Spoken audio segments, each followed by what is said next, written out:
Mucho se habla, mucho se piensa o se lee mucho también sobre la transfiguración en el monte, cuando Jesús se transfiguró delante de sus discípulos. Eso está en Mateo 17, en el capítulo 17, versos 1 a 13. Mateo nos cuenta esta historia, este acontecimiento de manera muy simple, pero con un mensaje muy poderoso acerca de la verdadera personalidad interna de Jesucristo. Nosotros sabemos que los discípulos andaban con Jesús, caminaban con Jesús, veían los milagros que Jesucristo hacía, pero ellos no lo conocían en la intimidad. Por cierto, no conocían la persona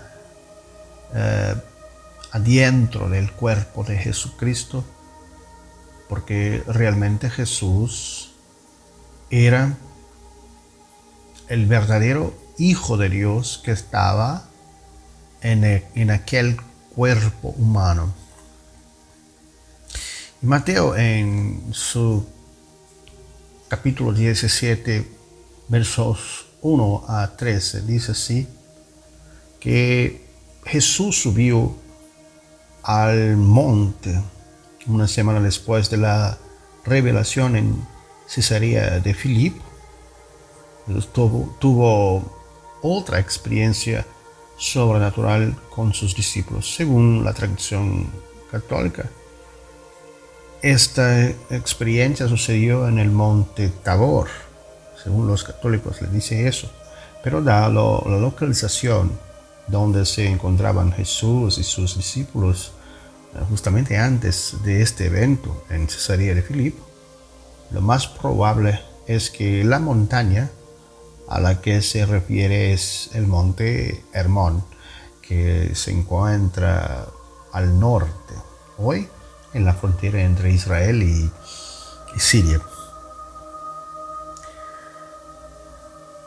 En esta ocasión solo le acompañaron 3 de sus discípulos.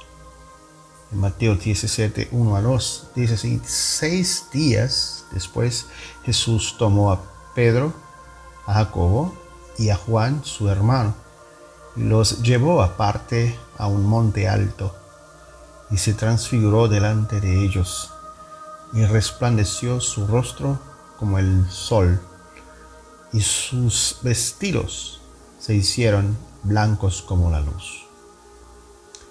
Esta no era la primera vez que alguien se transformaba así.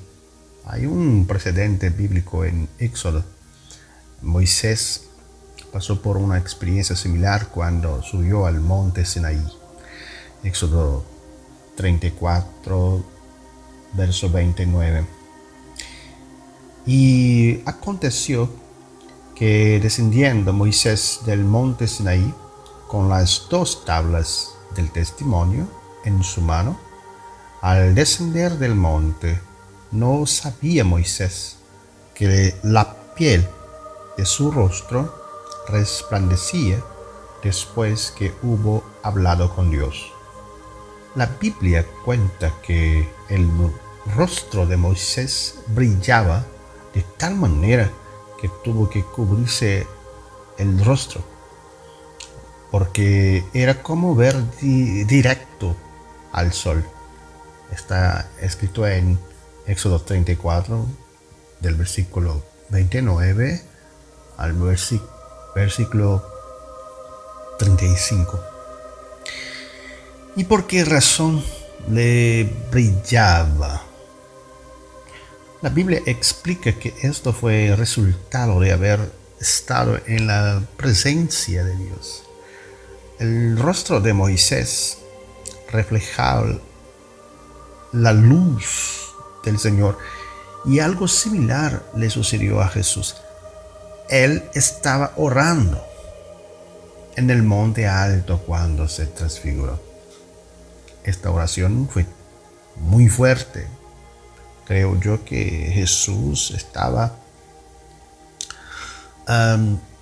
tan ligado, tan cerca de Dios, que la gloria en aquel momento se hizo verla los discípulos. En Lucas, en el capítulo 9, versículo 29, dice: y entre tanto que oraba, la apariencia de su rostro se hizo otra, y su vestido blanco y resplandeciente. Muy increíble, muy poderoso este momento en que Jesús y sus discípulos estaban viviendo en aquel momento. Estando rodeados de la luz de Dios, se aparecieron ante Jesús otros dos hombres muy conocidos en la Biblia. En Mateo 17:3. Y aquí les aparecieron Moisés y Elías hablando con él. En las Escrituras, estos dos personajes bíblicos son muy simbólicos. Moisés representaba la ley, la instrucción divina, la palabra de Dios escrita, mientras que Elías representaba a los profetas, la palabra revelada. Y tanto en la Torá como en los profetas se encuentran relaciones sobre el rol que jugará el Mesías. O sea, la representación de Moisés era a partir de la ley de Dios, cuando Dios le había enviado para traer al pueblo la ley de Dios, para corregir el pueblo, para direccionar el pueblo a tener una vida recta delante de Jehová. Y después del periodo de este conclave de Moisés con Dios, cuando él le trajo las tablas en sus manos con todas las instrucciones de Dios para el pueblo, porque el pueblo estaba viviendo estaba delante de una formación de una nación, porque el pueblo estaba como esclavos del régimen de los egipcios y con las costumbres tal vez de aquel pueblo.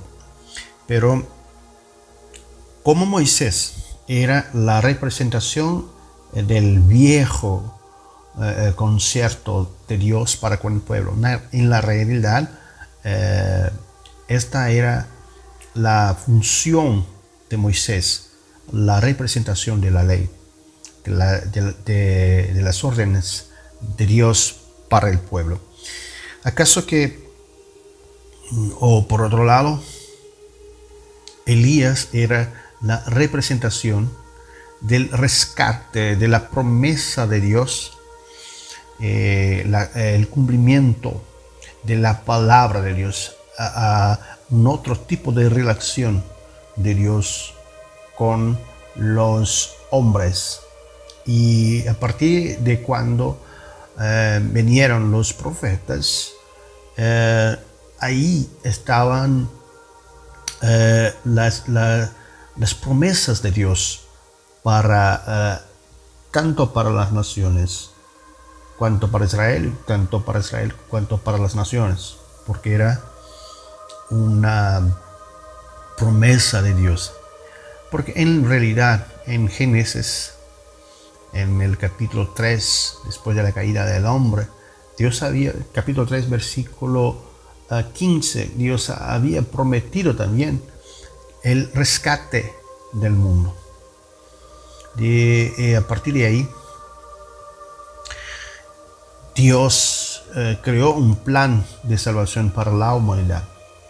Esta es la representación de esos dos personajes, el profeta Elías y, podemos decir, el santo hombre de Dios, Moisés, como el representante legal de la ley de Dios para el hombre, específicamente para Israel en aquel momento. Entonces Jesús tenía que venir al mundo para cumplir estos dos factores importantes, para cumplir lo que estaba escrito en la Torá, que es la única manera de que los Israel y el pueblo judío pudiera reconocer la deidad de Jesús en aquellos tiempos, porque aún los judíos esperan venir un Mesías. Bueno, mientras Elías representa a los profetas, la palabra revelada que Dios había dicho que traería al mundo, la existencia del mundo, el Mesías, el Mesías, que era prometido en la Torá. Y tanto en la Torá como en los profetas se encuentran revelaciones sobre el rol que jugará el Mesías. O sea, Jesús estaba delante de las dos maneras de Dios probar a los hombres que ahí estaban. Por ejemplo, los 3 discípulos eran como el testigo de este evento tan poderoso, del cumplimiento de los dos términos, la ley y los profetas. Moisés y Elías fueron enviados por Dios Padre para llevarle un mensaje a Jesús, tal como lo revela Lucas 9, versos 30 a 31. ¿Qué dice así? Y aquí 2 varones que hablaban con él, los cuales eran Moisés y Elías, quienes aparecieron rodeados de gloria y hablaban de su partida que iba Jesús a cumplir en Jerusalén. Los 2 profetas llegaron a hablar con Jesús sobre el plan que el Hijo de Dios había de cumplir en un futuro cercano.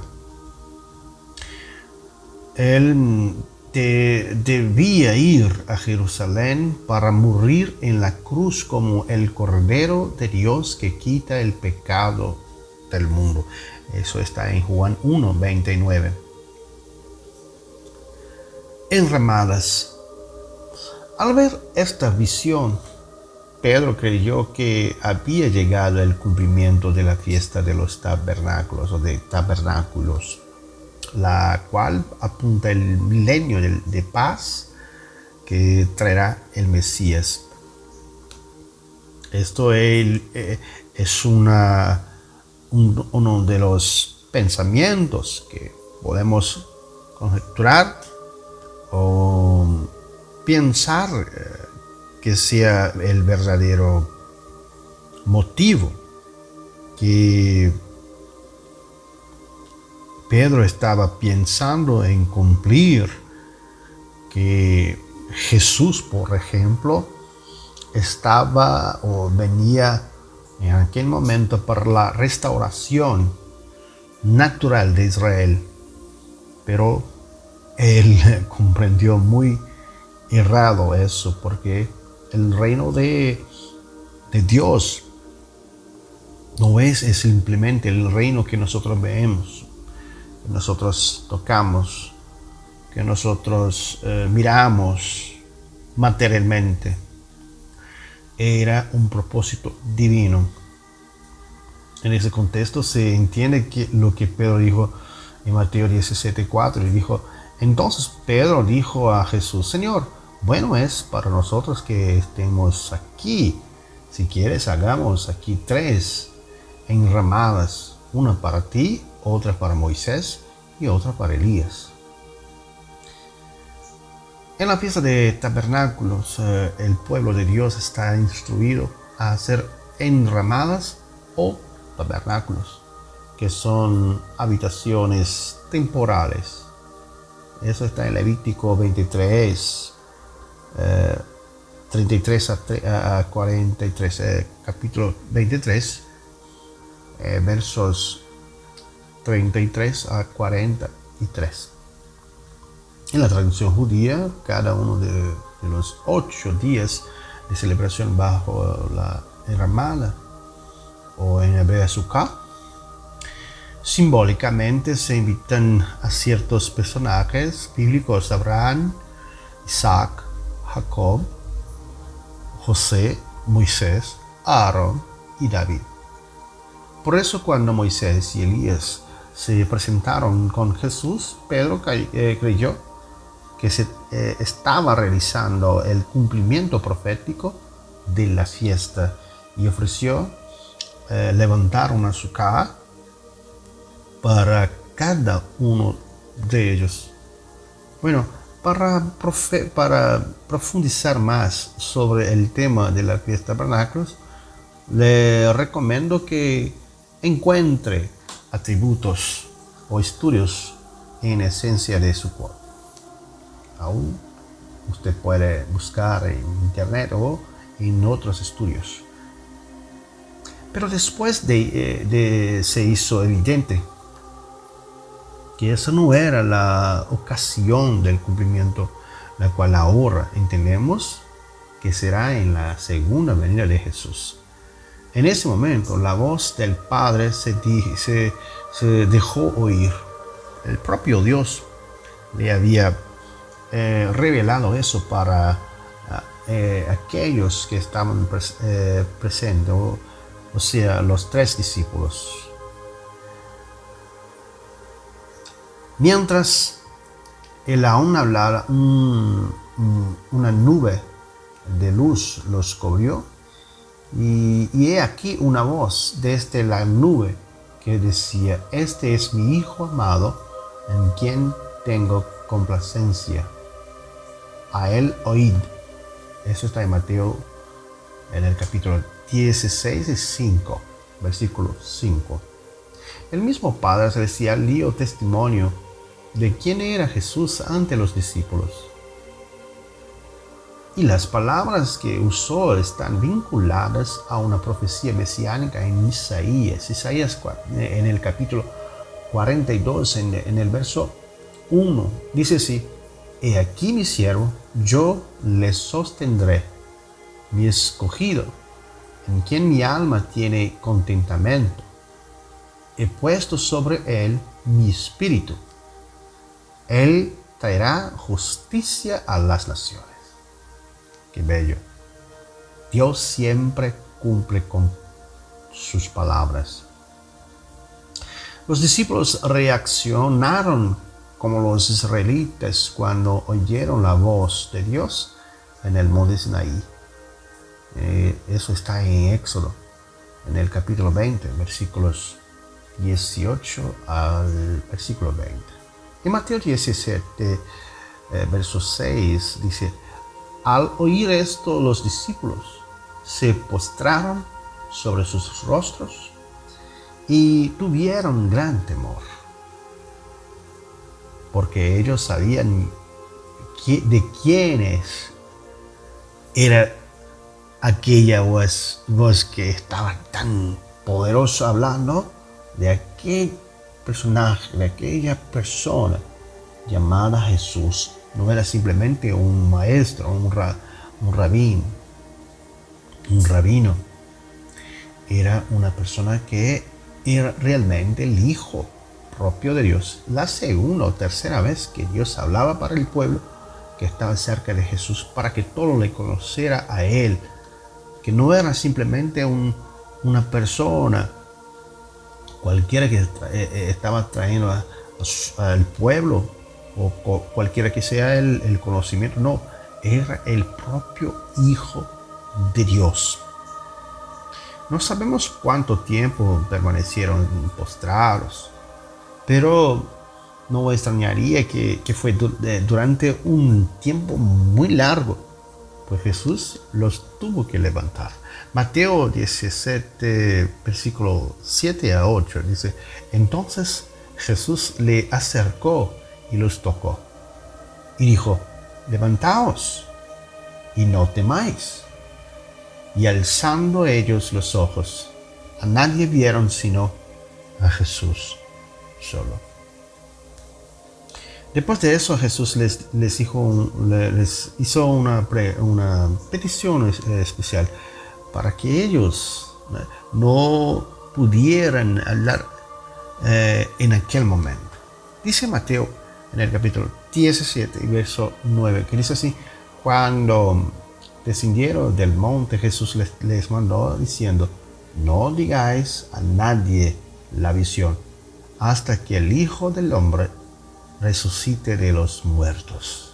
Qué palabra, qué autoridad nuestro Maestro tuvo como humano y también como nuestro Dios. Él tiene todo el poder en los cielos y en la tierra. En una de sus cartas, Pedro hizo referencia a este evento.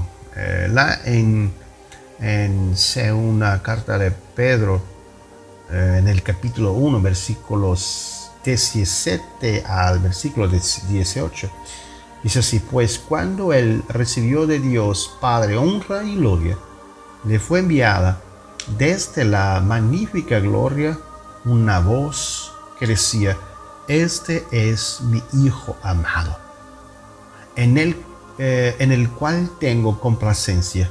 Y nosotros oímos esta voz enviada del cielo cuando estábamos con él en el Monte Santo.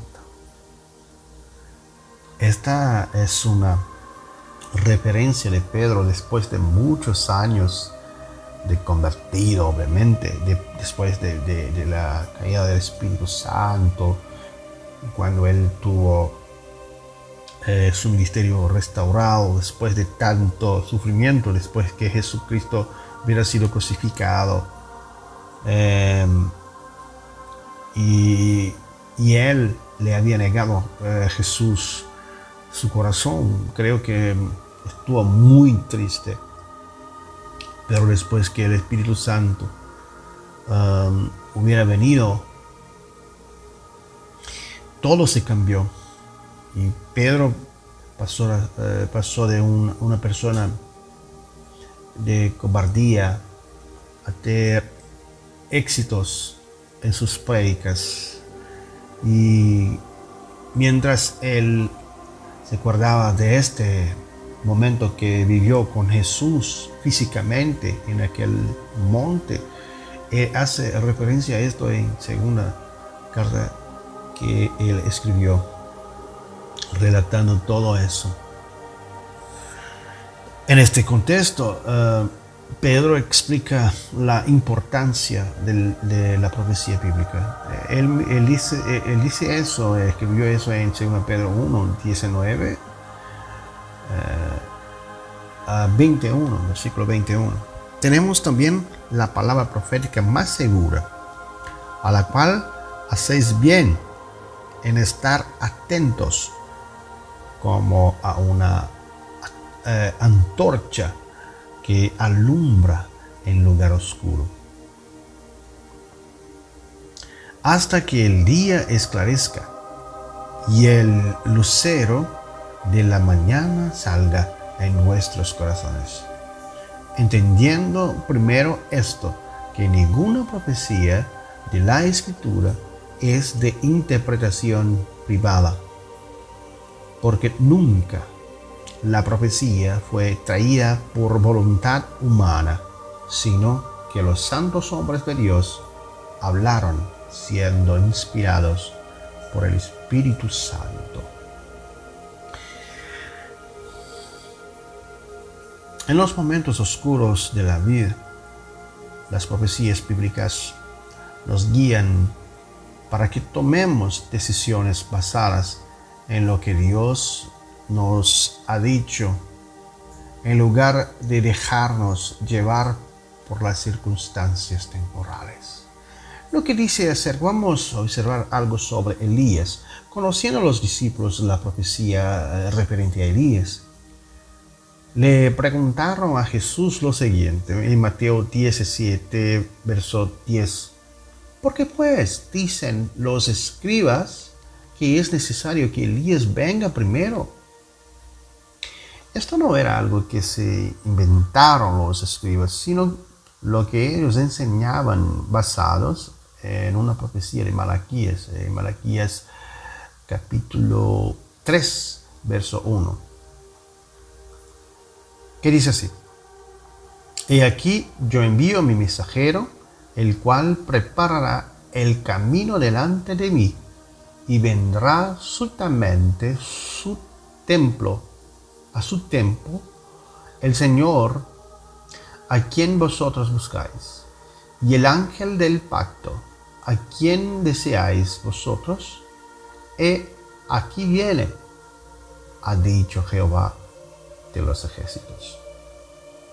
Y en el siguiente capítulo, Malaquías identifica quién es este mensajero. Malaquías 4, en el capítulo 4, verso 5, dice: He aquí, yo os envío el profeta Elías, antes que venga el día de Jehová, grande y terrible. ¿Qué es eso? Pero esto los rabinos esperaban a Elías antes que al Mesías. Jesús entendió la pregunta y les aclaró. Jesús hizo que es cuestión de tal manera de respaldar lo que estaba escrito en las profecías pasadas acerca de él, que él intentó aclarar a los discípulos que estaban con él.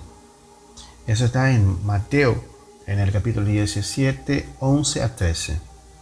Respondiendo Jesús les dijo: a la verdad, Elías viene primero y restaurará todas las cosas. Mas os digo que Elías ya vino y no le conocieron, sino que hicieron con él todo lo que quisieron. Así también el Hijo del Hombre padecerá de ellos. Entonces los discípulos comprendieron que les había hablado de Juan el Bautista. Esto es una historia muy terrible para algunos, incomprensible para otros. Pero en este capítulo nosotros vemos algo extraordinario, poderoso, una revelación de los cielos. Cuando estos tres discípulos tuvieron el privilegio de conocer la verdadera identidad de Jesucristo. Jesucristo vino como hombre, como dijo el apóstol Pablo. Él dijo que Jesús no tuvo por usurpación ser como Dios, siendo Dios, Dios encarnado, Dios en la carne, Dios con sentimientos humanos, Dios con dolores, Dios con sangre, Dios como ser humano. Y cuando Jesús le pidió a los discípulos que no le revelaba que eso era algo muy importante, que estuviera en secreto, solo después de su muerte y resurrección, cuando él se iba para el cielo, después de todo eso, los apóstoles y los discípulos después apóstoles, les revelaran a los oyentes, a los nuevos creyentes, lo que se pasó en aquel monte santo. Solo ellos tuvieron, solo estas tres personas, estos tres discípulos tuvieron el privilegio de conocer la identidad secreta de Jesús. Es algo muy encantador, poderoso, hermoso, todos los adjetivos nosotros podríamos dar a nuestro Señor y Salvador Jesucristo. Es decir, si tú y yo tenemos el privilegio de escuchar el Evangelio de Dios, es porque Jesús nos está considerando como amigos suyos, como personas que tienen la oportunidad de conocer los secretos de Él. Yo con este mensaje quiero invitar a usted que no conoce a Jesucristo como tu Salvador y quieres conocerlo. Hay una necesidad de reconocimiento de tu vanidad, de tu necesidad de tener a alguien más poderoso que tú, que pueda rescatar tu vida de la situación en que vives. Y la intención de este mensaje es decir para ti, que tú miras al cielo y confieses tus pecados, tus errores delante de Jesucristo. Y pasarás a tener esta gran oportunidad de conocer lo más cerca de Jesús, lo más próximo de Jesús. Es conocer la verdadera personalidad divina de Jesús. Los discípulos estuvieron caídos porque la gloria que vinieran sobre él, en la nube que vino sobre aquellos discípulos, les dejaron aterrorizados o aterrados o terriblemente con miedo. Pero yo invito a usted para no tener miedo, el miedo que te alcanza el corazón, miedo de la vida, miedo de vivir, miedo del infierno, miedo de todo y todas las cosas. Yo te invito a conocer a Jesucristo como tu Salvador y levantar su mano, alzar su mano al alto y decir: Dios, yo quiero reconocer a tu Hijo como Salvador de mi alma. Muchos les dicen: usted tiene que aceptar a Jesús. No, Jesús que te ha aceptado y ha aceptado tus pedidos de excusas, de perdón. Sea perdonado por Dios y reconoce a Jesucristo como tu único y suficiente Salvador de tu alma. Que Dios te bendiga y que Dios te traiga salvación.